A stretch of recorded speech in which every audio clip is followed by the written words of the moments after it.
সুপ্রিয় শিক্ষার্থী বন্ধুরা, আশা করি তোমরা সকলে অনেক অনেক ভালো রয়েছে। তো দেখো, বর্তমানে আসলে মোটামুটি একটা জিনিস বানায় ফেলা হয়েছে যে বাংলাদেশের পরিপ্রেক্ষিতে অ্যাডমিশন সব মানে সব। ঠিক আছে? মানে অ্যাডমিশন না হলে তোমার একদম জীবন শেষ, তোমার জীবন একদম বৃথা। আসলে এই কথাটা কতখানি সত্য বা আসলে কতখানি অ্যাকচুয়ালি ট্রু, আমি আসলে এটা মোটামুটি আজকে বোঝানোর ট্রাই করব। বিশেষ করে যদি তুমি একটা মধ্যবিত্ত ফ্যামিলির সন্তান হও, ব্যাপারটা হইতে আসলে তোমার জন্যই মেইনলি হচ্ছে জিনিসটা। ঠিক আছে? দেখো, মধ্যবিত্ত ফ্যামিলি বলতে কি বোঝানো হয়? তো দেখো, তুমি রিলেট করতে পারো। আমি দেখো, আমি মধ্যবিত্ত ফ্যামিলির কথা বলবো, আপার ক্লাস ফ্যামিলির কথা বলবো। এখন তুমি কোনটা সেটা তুমি বুঝে নাও। ঠিক আছে? আর আপার মিডল ক্লাসের আসলে ডেফিনিশন দেওয়া টাফ। ঠিক আছে? এখন এটা হচ্ছে তুমি বুঝে নিও এই ২ টার মাঝে কিনা। মধ্যবিত্ত বলতে ধরে নাও ব্যাপারটা হচ্ছে এরকম যে দেখো যে তোমাদের অবস্থা হচ্ছে এমন যে একদম তোমরা হইতেছে দিন খাইনে দিন মানে দিন এনে দিন খাওয়ার মতো না। কিন্তু ব্যাপারটা হইতেছে কাইন্ড অফ এরকম যে the earning person of your family earns that much amount, যেটা দিয়ে তুমি ধরে নাও যে you are barely surviving a month. ঠিক আছে? মানে তোমরা কোন রকম জাস্ট একটা মানে হচ্ছে সবার সাথে চলার মতো করে মানে একটা হচ্ছে অবস্থা তুমি মোটামুটি তৈরি করতে পারো। ঠিক আছে? মানে like you do not have much saving nor you have that amount of properties that can actually help you. ঠিক আছে? মানে জাস্ট এটা হচ্ছে মোটামুটি আমাদের টিপিক্যাল বাংলাদেশের একটা সমাজ ব্যবস্থা, যেটাতে আর হয়তো আমি কিছু বললাম না। আপার ক্লাস বলতে গেলে যেমন দেখো কি বোঝানো হয়? ধরে নাও হইতেছে একটা অফিসারের ছেলে। একটা ধরে নাও যে তোমার কি তারপরে হচ্ছে ধরে নাও যে তোমার বলতে গেলে বিজনেসম্যানদের ছেলে। ঠিক আছে? যেমন ধরে নাও কি যে এদের ধরে নাও যে সোশ্যাল স্ট্যাটাস এর কোনো সমস্যা নেই। একটা মোটামুটি ভালো একটা ফ্যামিলি ব্যাকগ্রাউন্ড থাকে। তারপর ধরে নাও যে দেখো, এদের ধরে নাও মোটামুটি যা চায় তাই। প্রতি শুক্রবারে দেখবা যে যদি ৳৫,০০০ কেজি মাছ খেতে চাও ওটাও দেখবা ওর বাবা এনে দিবে। ঠিক আছে? দেখবা যে বিদেশে যাইতে চাইলে আমি বলি, ঠিক আছে? বুঝতে পারছো যে আমার যখন মানে আমাদের বুঝতে পারছো যখন আমার আব্বু এজিএম ছিলেন, তখন ধরে নাও যে আমাদের পাশে একটা আঙ্কেল ছিলেন। উনি হচ্ছে রুয়েটের, হ্যাঁ? মানে মোট সব অফিসার ধরে নিন একসাথে যেতে, যেতে থাকতেন। তো আমরা ছিলাম ৩ তলায়, উনার পাশে ডানে ছিলেন। তো দেখো ওই ছেলেটাকে মোটামুটি দেখছি যে আসলে দেখো যে ভাই I just seen him যে ভাই ওর পড়াশোনা literally he didn't used to read that much, ঠিক আছে?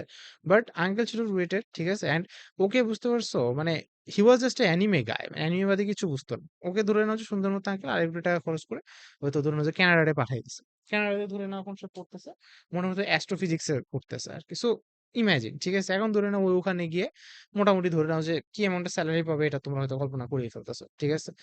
সো এখন তুমি একটা কথা চিন্তা করো, যেখানে বাংলাদেশের মধ্যবিত্ত ফ্যামিলিদের মোটামুটি তোমার 20 থেকে 25 লাখস ও বেরলি অনেক সেভিংস থাকে। ঠিক আছে? লোনস থাকে, কত কি প্রবলেমস থাকে। তাহলে তুমি হয়তো ব্যাপারটা বুঝতে পারছো। তাহলে এখন দেখো আমরা মোটামুটি একে, একে শুরু করি। তো এখন দেখো যে চান্স পেলে আর চান্স না পেলে কি হবে? বাস্তবতাটা আসলে কতখানি? দেখো, বাংলাদেশের শিক্ষা ব্যবস্থা যে এতটা জঘন্য যে আমরা পুরাটা অ্যাডমিশন কেন্দ্রিক বানায় ফেলছি, এবং এই জিনিসটাকে তোমাকে এমন একটা ফিল্টার বানায় ফেলছি, if you do not go through this filter, কেউ না কেউ যাবে। ঠিক আছে? ধরে নাও কথা, কথা তুমি আজকে পড়লা না। ঠিক আছে? বাংলাদেশ ধরে নাও যে কথা, কথা বুয়েটে এখন তুমি বললে যে, "না, বুয়েটে আসলে দেখা যাচ্ছে যে আমরা কেউ পরীক্ষা দিব না। বুয়েটের অনেক প্রশ্ন হার্ড হয়ে যায়। ঠিক আছে? আমরা হচ্ছে কেউ পড়ব না।" তুমি পড়বা না, কিন্তু দেখবা যে বুয়েটের যে রিক্রুটমেন্ট ওইটা ফিল করার জন্য দেখবা যে আরো ১০০ জন এমন কেউ দেখবা যে পড়বেই। বুঝতে পারছো? সো ঘটনাটা হইতেছে এইটা যে তুমি যদি না পড়ো বা তুমি যদি এখন এত না করো বা এই যে জঘন্য ফিল্টারটা আমরা আসলে যেটাকে ঘটনাটা হইতেছে কি, সমস্যাটা হইতেছে কি দেখো যে এই যে জঘন্য ফিল্টারটা, এটাকে এখন জাস্টিফাইড হয়ে গেছে। কারণ ওই যে বললাম যে উপায় নেই। আমি তোমাকে বললাম যে দেখো, যে এই যে একটা নোংরা একটা রাস্তা আছে, এই রাস্তা দিয়ে এখন তোমাকে যেতে হবে। ঠিক আছে? ওই সাইডে গেলে ধরে নাও যে হ্যাঁ, তুমি হইতেছে সফলতার মুখ কিছুটা তুমি দেখতে পাবা। তুমি হয়তো যেতে রাজি না। ওখানে ওই রাস্তা দিয়ে ধরে নাও আরো ১০০০ জন যাওয়ার জন্য প্রস্তুত আছে। তো এইভাবে আমরা জিনিসটাকে জাস্টিফাই করে ফেলছি। তো এখন দেখো, যেহেতু এখন দেখো যে তো ঘটনাটা আসলে কি হয়? দেখো যে ১ম কথা আমি তো বললাম যে এখন একটা প্রাইভেট ইউনিতে পড়ার মতো ধরে নাও যে তোমাদের মানে ধরে নাও যে অনেকে এটা পসিবল না। ঠিক আছে? বারেলি পসিবল। বিকজ তুমি তুমি নিজের মানে ফ্যামিলির রক্তের টাকাতে যেটা পুরা লাইফ সেভিংস সেটা দিয়ে এখন তুমি কিভাবে এত করবা? আমাকে এটা বুঝাও। ২ নাম্বার কথা হচ্ছে ন্যাশনাল ইউনিভার্সিটি। লিটারালি ভাই you are just going through a 8 years grind. ঠিক আছে? যেখানে তোমার ইউনিভার্সিটি এটলিস্ট 6 ইয়ার্স এর বেশি লাগবে। বুঝতে পারছো? ন্যাশনাল থেকে তোমার 6 ইয়ার্স এর মতো বা বেশিও লাগতে পারে। যেখানে তুমি হয়তো পড়বা ইসলামিক স্টাডিজ বা এরকম কিছু নিয়ে। আরেকটা ঘটনা হইতেছে কি ভাই, দেখো যে ওটাও কথা না। তাহলে তোমার হাতে থাকলো বিসিএস। ভাই বিসিএস এ তুমি কাদের সাথে লড়বা? যেখানে হইতেছে তোমার বুয়েটের 50% এর উপরে তোমার খালি বিসিএস এর। বুয়েটের ৫ ব্যাচ একসাথে মারামারি করতেছে। তুমি ওইখানে ওই বিসিএস এর জন্য তুমি পড়বা? ঢাবির 5 ব্যাচ মারামারি করছে। তুমি ওই বিসিএস এর জন্য পড়বা? বিসিএস মানে তুমি বুঝতেছো? মানে মনে তো এমন হইলো না যে ভাই আমি পড়লাম বিসিএস এ হয়ে গেল। অত সোজা না ভাই বিসিএস এ। বিসিএস এ তুমি দেখো বুয়েটের কয়টা তোমার এত পাইছে। ঠিক আছে? তাই না? ভাই বুয়েটের একেকজন ভাই আমি তোমাকে বলতেছি যে এরা ভাই এমন কিছু তুমি যদি এদেরকে বলো যে কালকের মধ্যে পুরো একটা সাবজেক্ট পড়া সবচেয়ে কঠিন জিনিস বুঝে শেষ করে দিবে। ঠিক আছে? এরা এই লেভেলের মানে কি বলবো যে মানে চাঁদরে এল যে সবাই পড়ে শেষ করে দিবে। লিটারালি এই লেভেলের ভাই। আমি এখানে এসে ভাই এমন স্টুডেন্ট দেখছি ভাই মানে ভাই আমি বললাম তো ভাই যে ১০০ জন মিলেও একটা খাতা লিখতে দিলে তাও হচ্ছে বেশি নাম্বার পাবে। ঠিক আছে? বুঝতে পারছো? এরকম হচ্ছে এরা একেকজন স্টুডেন্ট। এটা এত কথা না। শোনো কোন সময় মেধাবী হওয়ার জন্য মানে আমি তো নিজেও এদের দেখে অবাক যে ভাই মানে আমি নিজেও মনে করি ভাই এরা মানে কি টাইপ এলিয়েন ঠিক আছে ওদের সাথে তুমি বিসিএস কিভাবে তুমি টিকবা তাই না ওদের সাথে তুমি জব সেক্টরে তুমি কিভাবে টিকবা ২ নাম্বার কথা হচ্ছে দেখো যে স্কিল নেটওয়ার্কিং দেখো একটা বুয়েটের ছেলে যেমন দেখো আমার কথা হচ্ছে যেমন দেখো যে আমার অ্যাডভাইজার স্যার উনি হচ্ছে যে ইয়াসিন স্যার ঠিক আছে উনি ধরে নেন ওনার টাইমে বুয়েটে ফার্স্ট হয়েছিলেন ঠিক আছে উনি হচ্ছে বাংলাদেশ ওয়ান অফ দা মানে বেস্ট জিও টেকনিক্যাল ইঞ্জিনিয়ার স্যারের কাছে জানো ইভেন স্যার কিন্তু এতটা ভালো মানুষ যে অনেক মানে তোমার হচ্ছে মানে বুয়েটে চান্স পাইছে কিন্তু অনেক ভাই ধরে নাও বুঝতে পারছো মানে মানে মানে অ্যাফোর্ড করতে পারতো না মানে ধরে নাও যে মানে কিছু টুকটাক খরচ থাকে স্যার নিজে টাকা দিয়ে পড়াইছেন ভাইকে চাকরি পাওয়া পর্যন্ত তুমি এরকম ধরে নাও এই ঘটনাগুলো কখনো ধরে নাও তোমাকে কেউ বলবে না ঠিক আছে তা তুমি চিন্তা করো যে উনি যদি অন্য কোনো জায়গায় থাকতেন এই জিনিসটার সুযোগ কতখানি থাকতেন। তাই না? ২ নাম্বার কথা হচ্ছে দেখো যে আমাদের ধরে নাও ক্লাসে এসেছেন তাহমিদ স্যার ধরে নাও ক্লাস নেন। One of the best geotechnical engineers of the world. ঠিক আছে? লিটারেলি উনার লেকচারও মানুষ টাকা দিয়ে শুনে। লিটারেলি। তারপরে ধরে নাও যে এদিকে আছে আমাদের আনসারী স্যার আছেন। ঠিক আছে? বাংলাদেশের one of the best geotechnical engineers. তারপরে এদিকে ধরে নাও যে আমাদের হচ্ছে হাদিউজ্জামান স্যার আছে। ঠিক আছে? তারপরে ধরে নাও যে মানে লিটারালি ভাই মানে এখানে ধরে নাও যে এমন মানে টিচার্স আছে যাদের তোমার এলওআর একটা লেটার অফ রিকমেন্ডেশন খুব সহজে তুমি বিদেশে চলে যেতে পারবা। এখানে এমন টিচার আছে যারা তোমাকে ধরে নাও যে খুব সহজে তুমি শুধু টিচার্স ভাই আমাদের অ্যালামনাইদের ধরে নাও ব্যাপারটা হইতেছে এতটা স্ট্রং মোটামুটি ধরে নাও যে তুমি আজকে বের হয়ে মোটামুটি একটা জব এত করে নিতে পারো কিন্তু বুয়েটের ম্যাক্সিমাম আসলে কেউ দেশে থাকতে চায় না বাইরে চলে যায় ঠিক আছে তো দেখো ব্যাপারটা আমি এটা বলছি না যে দেখো যে ব্যাপারটা হইতেছে দেখো যে বুয়েটের কেসে চান্স না পেলে ব্যাপারটা বলতেছি না বলতেছি যে দেখো যে তুমি যদি ওভারঅল একটা চান্স না পাও ইউনিভার্সিটির এখানে যে নেটওয়ার্কিং গুলা তৈরি হয় তোমার যে আসলে ক্যারিয়ার প্রিপারেশন বা আসলে তোমার যে আসলে এতগুলো হয় এগুলা কিন্তু তুমি কিন্তু আসলে তখন কিন্তু তুমি কিন্তু পাবা না তোমাকে তখন ছেড়ে জিনিসটা তুমি অফকোর্স পারবা কিন্তু তোমাকে তখন সেটা কি হবে সেলফ ড্রিভেন হতে হবে। অর্থাৎ তুমি যে নিজের আগ্রহে করো। তো ভাই দেখো এখন দেখো যে মেক্সিমাম কেসে ধরে নাও যে এরকম এখন কয়জন থাকে যে সেলফ ড্রিভেন ভাবে ভালো করো। তুমি দেখো যে ন্যাশনাল থেকে পড়ে অনেকে ভালো করছে। Bro just don't focus on the 0.001% of the whole population. বুঝতে পারছো? ভাই দেখো আজকের জিনিসটা ভাই আমি মানে এই জিনিসটা দেখো আমাদের আসলে অ্যাডমিশন এর এই যে বাজে লুপহোলটা এটা আসলে ধরে নাও যে ভাই এতটা বাজে হয়ে গেছে যে ভাই আসলে মানে কি বলবো? মানে এখন কিছু করার নাই ভাই ওই যে বললাম না যে তুমি না পড়লে এখন আরেকজন দেখবা যে এসে সুন্দর মতো পড়া শুরু করে দিচ্ছে। মানে এখন ভাই কোন এই জিনিসটার কোনো আসলে জাস্টিফিকেশন নাই। ঠিক আছে? তোমাকে তারপরে বলি, দেখো যে কি হবে। এখন দেখো যে মোটামুটি ধরে নাও যে এখন দেখো যে তোমার বড় হয়ে গেছো। সবারই আসলে ফ্যামিলি থাকে, প্রেমিকা থাকে। ঠিক আছে? এখন দেখো একটা মেয়ের কাছে তুমি একটা কথা চিন্তা করো। ভাই ওই মোটামুটি সর্বোচ্চ ২ বছর ৩ বছর তোমার জন্য রিজেক্ট করতে পারবে। ভাই তুমি দেখো তুমি হচ্ছে ইউ আর বারেলি জাস্ট একটা ইউনিভার্সিটি স্টুডেন্টস। ওর কাছে প্রপোজাল আসবে ইউনিভার্সিটি টিচার থেকে। যে ধরে নাও অলরেডি ধরে নাও ইউএসএ চলে যাবে এমন পোলা থেকে। ইউনিভার্সিটি পিএইচডি করছে এমন ছেলেদের কাছ থেকে ওর কাছে এত আসবে। তোমার তুমি ওদের তুলনায় কি? তাই না? একটা কথা বুঝো। আরেকটা কথা হইতেছে দেখো যেমন আমি একটা জিনিস দেখছিলাম বুঝছো? যে যেমন এখন দেখো যে একটা বুয়েটে মানে আমাদের কিছু ভাই ছিল, হ্যাঁ? তো উনারা হইতেছে কি করছে জানো? উনারা হচ্ছে রিসেন্টলি গ্র্যাজুয়েট করছে। আমাদের হলেরই ভাই ছিল। তো আমি ওই যে পলাশীতে গিয়ে ওই চুই ভোজে খাইতেছিলাম একদিন। ভাত খাইতেছিলাম টুকটাক। এখন ভাইয়েরা বুঝতে পারছে মোটামুটি গল্প করতেছে যে ভাইয়ের কাছে কোথাকার বিয়ের প্রপোজাল আসছে ঠিক আছে তো ধরে নাও যে শুনতেছে যে শিল্পপতির মেয়ে লিটারেলি ওনাকে মানে শিল্পপতি বিয়ের প্রপোজাল ওনার মেয়ের জন্য তাহলে তুমি একটা কথা চিন্তা করো তারপরে ধরে নাও যে শুনলাম যে আরেকটা মানে পুলিশের হাই র‍্যাংকিং অফিসারের সাথে। ঠিক আছে? এখন আচ্ছা এটা মনে হয় ১ টা ২ টা কেস হতে পারে। কিন্তু শুনছি যে না মোটামুটি ধরে নাও যে ভালো লেভেলের যে মেডিকেলের মেয়ে, মানে এতর মেয়ে মানে লিটারেলি এত ভালো ফ্যামিলি বা এত উচ্চ পর্যায়ে ধরে নাও তোমার ইয়া হইছে। Still he is not even doing a job right now. তো তুমি একটা কথা চিন্তা করো যে ওর কেসে এটা হইলো কিন্তু তোমার কেসে কেন মেয়েটা তোমার মানে জিনিসটা ছেড়ে চলে গেল? কারণ ওই যে বললাম না দেখো ভাই একটা মেয়ে সবসময় একটা সিকিউরিটি খুঁজে। বুঝতে পারছো? যে মানে তোমার আসলে ব্যাপারটা কি, তাই না?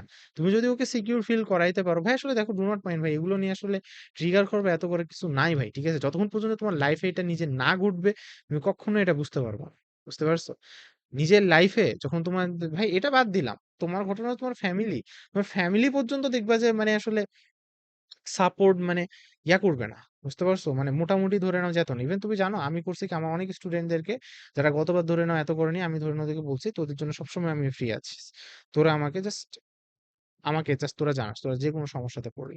তো ঘটনাটা হইতেছে ভাই এখানেই যে ভাই দেখো এখন দেখো ভাই তোমার হতে পারে ওই এখন তোমার সাথে থাকবে না। ঠিক আছে? আর ভাই দেখো এখন ওকে তুমি এখন দোষ মানে কিভাবে দেবা? ভাই দেখো যে ব্যাপারটা হতে পারে ব্যাপারটা এরকমই হতে হবে। তুমি ধরে নাও তুমি হইতেছে মোটামুটি হইতে তুমি এখন established ঠিক আছে? এখন ওই ধরে নাও একটা আরো এখন এতর জন্য যাইতেছে। তো এখন এই কেসে ধরে নাও যে একটা ডিবেট উঠতো। বাট এখন তুমি তো ওই পর্যায়ে তুমি যাওনি যেখানে ও তোমার প্রতি মানে একটা করতে পারবে। তাই না? তোমার প্রতি একটা বিশ্বাস আনতে পারবে। তাই না?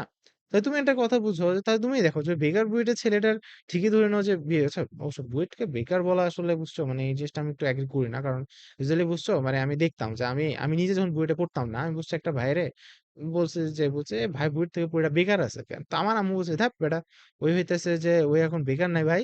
ওই হইতেছে মানে আরো ভালো কিছু করার জন্য অপেক্ষা করতেছে। ঠিকই দেখলাম ৬ মাস পরে ভাই আমেরিকা চলে গেছে। বুঝতে পারছো? তো এটা হইতেছে কথা। তো ভাই মানে সবকিছুর ভাই আসলে একসাথে তুমি তুলনা দিতে পারবা না। ভাই বুয়েট থেকে তোমার এখন ৬০ জনের মতো এখন তোমার মানে ধরে নাও যে আ জাস্ট ফরেন ক্যাডারে ঠিক আছে? মোটামুটি কত? মানে আমি মনে হয় এত না ভাই এতজন করে এত পাইতেছে। তো ভাই তুমি একটা কথা বলো যে ভাই দেখো যে তুমি হইতেছে যদি এমন মানুষের সাথে থাকো কারণ দেখো বুয়েটে তোমার সবসময় একাডেমিক প্রেশারে থাকবা তুমি বা যেকোনো ভার্সিটিতে থাকো। আমি দেখো আমি বুয়েট সাপেক্ষে বলতেছি আরকি ব্যাপারটা। সব ভার্সিটিতে তুমি একটা মোটামুটি একটা একাডেমিক প্রেশারে থাকবা। সব ভার্সিটিতে। কিন্তু বুয়েটে সেটা আরো অমানবিক প্রেশার। ঠিক আছে? মানে এখন ধরেন এখানে সবাই ভালো করছে।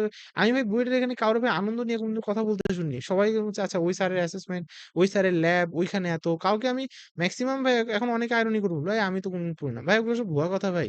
ঠিক আছে? এখানে কেউ পড়ার কথা বলে না। ঠিক আছে? ওরা নিজেরা পড়ে রাত জেগে। বুঝতে পারছো? মানে কি বলবো? বুঝতে পারছো? মানে একেকজনের কেসটা আসলে মানে টোটালি মানে একেক রকম। তো এখন ঘটনা হইতেছে ভাই তুমি দেখো এখন সবার কথা লাস্ট কথা হচ্ছে ভাই কামব্যাক। এখন ভাই আসলে কি কামব্যাকটা কি সম্ভব হয়? আমি যদি কোথাও চান্স না পাই তো আসলে দেখো যে মানে না হওয়া মানে আসলে মানে এমন না যে তুমি পারবা না। বাট তোমার কামব্যাক দিতে দেখা যাইতেছে তোমার অনেক সময় লেগে যাবে। কারণ ভাই তুমি দেখো রিয়ালিস্টিক্যালি কথাগুলো তুমি চিন্তা করো। একটা ছেলে বুয়েটে চান্স পেলো, তুমি কোথাও চান্স পালা না। তুমি ন্যাশনালে ভর্তি হইলা। ওই ৪ বছরের মধ্যে গ্র্যাজুয়েশন করে ওই ছেলেটা ধরে নাও মোটামুটি ধরে নাও একটা ৪০-৫০ হাজার টাকার মোটামুটি একটা জবে কিন্তু সে কিন্তু সহজে ঢুকে যেতে পারবে। ঠিক আছে? কারণ সিভিল ডিপার্টমেন্টের যদি কথা বলি আমি।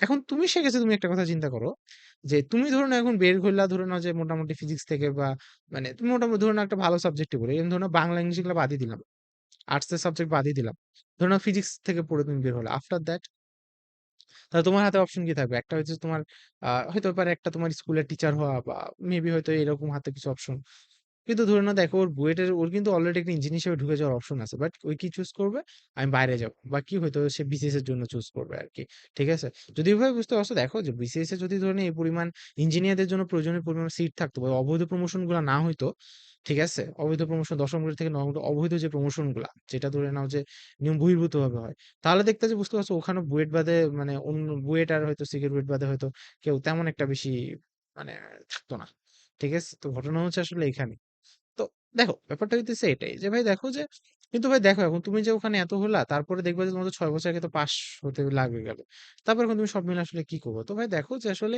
সিস্টেমটা আমরা জঘন্য বানাই ফেলছি ঠিক আছে এখন ঘটনা হইতেছে যে ভাই আমি হচ্ছে এই সিস্টেমটার বিরুদ্ধে একা হয়ে দাঁড়াবো ভাই তুমি দেখো একটা কথা বিশ্বাস করো ভাই তুমি যদি একটা উচ্চ এই যে তুমি যে হাই ক্লাস ফ্যামিলি উচ্চবিত্ত ফ্যামিলি যদি তুমি আসলে একটা সন্তান হইতা আমি বলবো যে হ্যাঁ তুমি সিস্টেমের এগেনস্টে তুমি দাঁড়াইতে পারো ঠিক আছে কিন্তু তুমি বিশ্বাস করবো তো একটা মধ্যবিত্ত ফ্যামিলির জন্য এই বাংলাদেশে তোমার একমাত্র ওয়ে হইতেছে ভাই দেখো ওই যে যেটা বলে না যে এই কম্পিটিশনের মধ্যে তোমাকে টিকে থাকা কিছু মনে করিও না ভাই বাট কথাটা হচ্ছে আসলে এইটাই আমরা অনেক অনেক কথা বলবে যে না এটা না এটা না ওটা না কিন্তু ভাই আসলে দেখো তোমাকে আসলে মানে কি বলবো মানে ব্যাপারটা আসলে আমি আজকে তোমাকে ভাবতেছো যে ভাই এটা হইতেছে যে ভাই কোর্স বেচার জন্য এত জন্য ভাই দেখো বিশ্বাস করো ভাই, আজকে আমি ইউটিউব চ্যানেল ডিলিট করে দিলাম আমার 1% কিছু তোমার যায় আসবে না ঠিক আছে ঠিক আছে? আমার 1% ও কিছু যায় আসবে না। আমার রিসার্চের কাজ হিসেবে আমি এটা ধরে নাও মাঝে, মাঝে আমি এগুলা করি আরকি। ঠিক আছে? আর মেক্সিমাম ধরে নাও আমার যেখানে যারা এত কাজ আছে ওরা এত করে। আমি ভাই এখানে তুমি কিনলেও আমার কিচ্ছু যে তুমি কিনলেও আমার কোর্স মানুষ কিনবে, না কিনলেও করবে।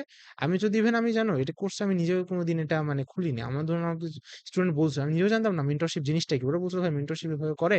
বলছে ও আচ্ছা মানে তোমাকে করা লাগবে মানে গাইডলাইন দেওয়া লাগবে তো এইটা। বুঝতে পারছো? তো ভাই ঘটনা হচ্ছে এটা ভাই আমি আজকে তোমাকে ট্রুথ গ্রাউন্ড রিয়ালিটিটা বললাম। ঠিক আছে ভাই? তুমি একটা কথা চিন্তা করো যে ভাই এখন ধরে নাও আমি তোমাকে এই কথাটা বললাম। যে তুমি যদি ওকে একটা সেন্স অফ না দিতে পারো তোমার প্রেমিকাকে, একটা সেন্স অফ যদি না বলতে পারো যে ভাই আসলে আমি কিছু করতে পারবো। দেখবা যে ভাই দেখো ওও কিন্তু তোমার প্রতি কিন্তু এত থাকবে না। ঠিক আছে? বুঝতে পারছো? মানে এখন ধরে নাও দেখো যে কিছু মেয়ে থাকে ব্যাপারটা হইতেছে ওদের হিসাব সম্পূর্ণ আলাদা। যে ধরে নাও যে ওরা মানে ধরে নাও মানে মানে কিছু ওয়ার্ড আমি উচ্চারণ করতে যাচ্ছি না। তো ওই টাইপ মেয়ে থাকে ওরা হইতেছে পুরো আলাদা। মানে ওদের এখানে হিসাব না। ধরে নাও যারা ভালো মেয়ে আমি তাদের কথা বলতেছি। তো ভালো মেয়েদের মধ্যে দেখো তুমি তাকে কোনো দোষ দিতে পারবা না যে তুমি কেন আমার সাথে তুমি থাকতেছো না। কারণ দেখো তুমি যদি ওকে ফিউচারে এত দিতে পারতা সে অফকোর্স তোমার সাথে থাকতো। তোমার জন্য সে ফাইট করতে পারতো। তুমি ভরসা পাচ্ছে না বলে এত। ঠিক আছে? ভাই আমি দেখছি। একটা মেয়েও ফাইট করে। ওর জন্য করে যে তাকে ভালো রাখতে পারবে। বুঝতে পারছো? তো ফ্যামিলি ভাই তোমাকে এত ইয়া করবে না ভাই। মানে জিনিসটা আমরা এতটা জঘন্য বানাই ফেলছি। Can you even imagine? না আসলে ভাই বুঝছি at the end of the day আসলে মানে ইয়া করব না। বুঝতে পারছো? এখন এই কারণে বুঝতে পারছি আমরা কিছু আসলে কাজ করছি যে আমরা বুঝতে পারছি যে যারা আমি যদি ইউজুয়ালি কোর্সে থাকি আমরা সেকেন্ড টাইমে যারা এতক্ষণ আমরা ওদেরকে মানে সেকেন্ড টাইমে মোটামুটি আমরা পুরোপুরি একটা হেল্প করেছি। যে কোনো সমস্যা তুমি আমাদের বলতে পারো। বা যে কোনো কিছু আসলে তোমরা হচ্ছে আমাকে জানাইতে পারো। সেটাই ক্লিয়ার বুঝতে পেরেছো? তো এটা হচ্ছে এখন তোমার আসলে এখন মোরাললেস কথাবার্তা। তো এখন দেখো মোটামুটি হচ্ছে ভিডিও এখানে শেষ। তবে এখন দেখো যে তোমাদের হইতেছে এই অ্যাডমিশন সেশনে হেক্টিক যে জিনিসটা, এই জিনিসটা আসলে সলভ করার জন্য আমরা ধরে নাও বুঝতে পারছো আমরা আসলে আনছি হচ্ছে মেন্টরশিপ কোর্স আসলে আমরা এটাই আনছি আসলে। তো এখন দেখো আমাদের আসলে কাজটা কি দেখো। ঘটনা হইতেছে আমাদের একটা জিনিস অলরেডি ইউটিউবে চলতে থাকবে। মানে তোমাদের যেকোনো সমস্যা ইউটিউবে জানাবা। আমি ধরে নাও যে ইউটিউবে মোটামুটি আমি সব কমেন্টের রিপ্লাই দিই। ঠিক আছে? আর ঘটনা হচ্ছে দেখো যে পার্সোনালি আসলে বুঝতে পারছো আমি সবসময় হোয়াটসঅ্যাপ আইডিতে মানে পার্সোনালি আমি মানে অ্যাক্টিভ থাকি না তো ওটা ধরে নাও আসলে মানে যারা ধরে নাও মিনি স্টুডেন্ট ওদের জন্য আলাদা টেলিগ্রামে থাকে হ্যাঁ তো ওদের জন্য ওখানে এত থাকে ওখানে বুঝছো যারা আমার এমপ্লয়ি উনারাই থাকে আসলে আর তাছাড়া আসলে যে ঘটনাটা তোমাদের যে কোনো সমস্যা এখানে এত করিও আমি ধরে নাও হোয়াটসঅ্যাপে বলি আমি হচ্ছে তোমাদের এত করতে পারবো আর কেউ যদি এখন তো মনে করো যে ভাই না আমার ফ্রি গাইডলাইন দিয়ে অনেকের কাজও হয়ে যায় ঠিক আছে অনেকে অনেক অনেক ভালো করে বুয়েটে ধরুন অনেক ছেলে পেলে আছে ভাই আপনার এতগুলো ভাই অত্যন্ত বেশি কাজে লাগছে আমার আবার অনেকে ধরে নাও যে মানে অনেকে ধরে নাও পার্সোনালাইজ জিনিসটা লাগে তো ওদের জন্য ধরে নাও এই জিনিসটা আনা হয়েছে আবার ধরে নাও এই যে ভাই দেখো যে এসব এত কিছু ট্যাকল একসাথে ঠিক আছে যেমন আমারই ধরে নাও অনেক স্টুডেন্ট বুঝতে পারছো যে অ্যাডমিশনের সময় ব্রেকআপ হয়ে গেছে। ঠিক আছে? গতবার যে ভাই এখন আমি কি করব? যে ভাই তুই থাম ভাই। আগে তুই মইরা টইরা যাস না ভাই তুই থাম। আবার একজনের ধরে নাও যে ওই যে বিয়ে হয়ে গেছে। মানে মানে ওর জিএফ এ বিয়ে হয়ে গেছে। ঠিক আছে? এখন তো দেখো ভাই এখন আসলে বুঝতে পারছো আমরা মোটামুটি কারণ ভাই দেখো এখন এই পেইন গুলা তোমার কেউ বুঝবে না। তুমি এখন তোমার অ্যাডমিশনের সময় তুমি যদি তোমার আব্বুকে গিয়ে বলো আব্বু আমার জিএফ এ বিয়ে হয়ে গেছে আমি তো খুব কষ্ট পাইতেছি। ভাই তোমাকে আমি জানি না তোমার কি হবে তোমার ভাতা জুটবে কিনা। ঠিক আছে? কিন্তু ভাই আমরা এগুলা পেইন বুঝি ভাই। ঠিক আছে? উই আর জেনজিস আমরা একজন একজনকে বুঝি। বুঝতে পারছো? তো এটা হইতেছে একটা ব্যাপার যে এখানে আসলে বুঝতে পারছো এখানে এমন ইয়াটা। তো এখন দেখো ব্যাপারটা হইতেছে মেন্টরশিপ ডিটেইলস আমি আলাদাভাবে পুরো একটা দিবনি। ঠিক আছে? এটা আসলে আমি এই মানে এই ভিডিওতে আমি আসলে এই ব্যাপারে এত কিছু ইয়া করতেছি না। ঠিক আছে? তো এটা হচ্ছে কথা। ভাই দেখো যে আসলে মানে এট the end of the day আসলে বুঝছো এক কথায় যদি বলি তো সিস্টেম ইজ রিগড। কিন্তু ঘটনা হচ্ছে বললাম না যে ভাই দেখো যে এই যে ডিমান্ড কম সাপ্লাই বেশি। আমাদের এখানে তো ভাই কামলার তো অভাব নাই। ঠিক আছে? মানে তুমি মানে একজন কামলা দিবে না তো আরেকজন তো দিবেই। ঠিক আছে? তো ঘটনা হচ্ছে এটা। আর এটা বাদে তো আর অন্য কোনো ওয়েও নাই ভাই। তো আমি তো বললাম ভাই তুমি যদি এখন যদি হাই ক্লাস ফ্যামিলির ছেলে হও বাদ দাও ভাই তোমার দরকার নেই। দরকার নেই তোমার এখানে ভাই অ্যাডমিশনে তোমার এত করারই দরকার নেই। তুমি জাস্ট গিয়ে ব্রাক ইউনিভার্সিটিতে তুমি ভর্তি হয়ে যাও। আমার অনেক ফ্রেন্ডকে আমি দেখছি যারা এরকম করছে। ওরা ভাই শেষ মতো গিয়ে অ্যাডমিশন শেষ ব্রাক ইউনিভার্সিটিতে গিয়ে ভর্তি শেষ। ওই অ্যাডমিশনের ঝামেলাতেই তোমাদের যায়। বুঝতে পারছো? তো এটা হইতেছে কথা। But do you belong to that category? তাই না? এখন তুমি তো নিশ্চয়ই তোমার বাবাকে তুমি দোষারোপ করতে পারবা না যে ভাইয়া যে বাবা আপনি কেন ধনী না? বিকজ এটা তুমি করলে তুমি সবচেয়ে বড় ছোট লোক নিজেকে প্রমাণ করবা। বুঝতে পারছো? বিকজ উনি যে তোমাকে এই পর্যায়ে বড় করছে এটাই ধরেন অনেক। ঠিক আছে? হি chose to brought you up এটাই অনেক। বুঝতে পারছো? তো এটাই। কখনো ভাই দেখো যে নিজের তুমি যেখান থেকে উঠে আসছো এটাকে এত করবা না। ওয়ার্ক হার্ড কোনো না এত করো ভাই চেষ্টা করে চান্স না পাইলে ভাই চেষ্টা করে কেউ কোনোদিন ফেল করছে এটা আমি কোনোদিন শুনি নাই। ঠিক আছে? চেষ্টা করে হ্যাঁ, ভুল চেষ্টার কারণে ফেইল করছে কিন্তু পরের বার গিয়ে সঠিক হইছে। চেষ্টা করে কেউ কোনদিন ফেইল করে না ভাই। ঠিক আছে? হয়তো সে ভুল জায়গায় দিয়েছিল কিন্তু সে পরে শুধরায় হলেও সে পরে ঠিক করছে। বুঝতে পারছো? এটা হইতেছে তোমার কথা। তো ঠিক আছে গাইস তোমরা আসলে এখন থাকো। ঠিক আছে? আর এই ভিডিওটা আসলে মানে কি বলবো? একটা সময়োযোগী ভিডিও করার আসলে আমি ট্রাই করছিলাম। এখন হইতেছে বাকিটুকু হচ্ছে এখন আসলে তোমার মনে হচ্ছে এখন আসলে এই ব্যাপারটা হচ্ছে এখন তোমার ইচ্ছা। তুমি এত কি করবা? তো ঠিক আছে গাইস থাকো হ্যাঁ? তোমাদের যেকোনো সমস্যা হলে তুমি হচ্ছে আমাকে কমেন্টে তোমরা এত জানায়ও। আর আমার ব্যাকগ্রাউন্ডটা অবশ্য অত্যন্ত ভালো আসলে। ঠিক আছে? মানে হলের ব্যাকগ্রাউন্ড তো মানে হচ্ছে আসলে এটা কেমনে খুলবো আমি জানি না। But I will try figure out something. Tata.